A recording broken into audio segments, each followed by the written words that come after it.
Assistia Chuck quando eu era criança, eu tinha muito medo. Só que hoje em dia é muito engraçado. Eu sou esquizofrênica. Vejo coisas. Puta que pariu, a mulher mais louca que o caralho.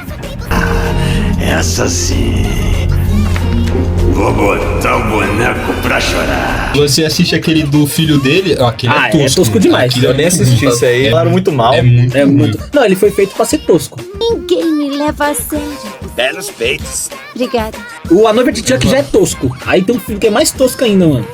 Ah, qual é? Parece que o garoto caiu da árvore da feiura e bateu em todos os galhos na queda.